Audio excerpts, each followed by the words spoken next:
بخۆی کەوتووە ئەڵێ چی ئەڵێ چمە ناو تێکاویەکەم لەگەڵ کوڕانە توش کێشە نابم ئەوەی کە پەروەردەی کرابێ ئەخلاقیە بێ خۆی زانە چی بکە وەرە کامتان سەلامەت دەرچوون ئەی ئافرەتان بێنە بزانم کام ئافرەتتان تێکەڵاوی کوڕانی کردووە سەلامەت دەرچووە قەسەم بەخوا سەلامەت دەرنەچوو ئەسەم بەخوا درۆژ نەکەن کەسی سەلامەت دەرنەچووە وەرە ئەی کوڕان بەعکسیشەوە بزانم کامەتان ئەڵێ من تێکەڵاوی کچانی ژەبوو هەمووی وەکو خوشی خۆمن ئەبینم دەی قەسەم بەخوا کەستان سەلامەت دەرنەچوو ئەگەر تووشی دایان پیسی نەبوو بن تووشی دەم پیسی بوون لەگەڵیانە تووشی دڵ پیسی بوون لەگەڵیان ئەوەی بۆچی خوشک و برایەتی چی و قسەی بەتاڵی چی و ڕەفاقەتی چی کاکە کە پێغەمبەر صلی الله عليه وسلم فەرمووی سێمیان شەیطانە تۆڵەی نە بەخۆی کەوتووە پێغەمبەر صلی الله عليه وسلم فەرمووی سێمیان شەیطانە تۆڵەی نە وانییە سێمیان شەیطان نییە ئەمە لە سەحابە خۆ پارێزترە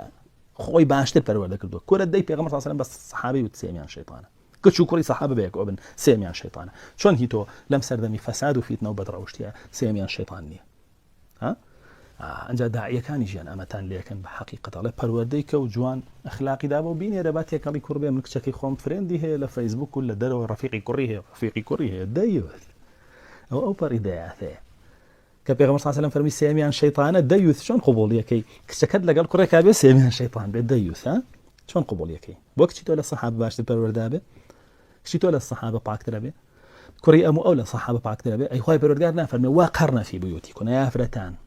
استقرار بۆ ئێوە بەس لە ماڵەکەتان هەیە یعنی ئەگەر جێگایەکتان بوێ تووشی زەلەر و زیان نەبنتیایە بەس ماڵەکەتانە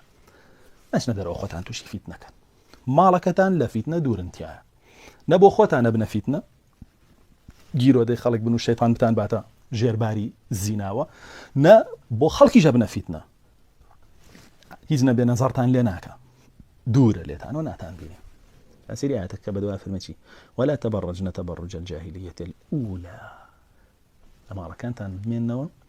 لەوێ هەموو استقرارێکتان دەسەکەوێ یعنی چی یعنی چوویتە دەرەوە لە ماڵ قەسەم بەخوا استقرارە دەست ناکە بەبێ هۆ بەبێ ضروریات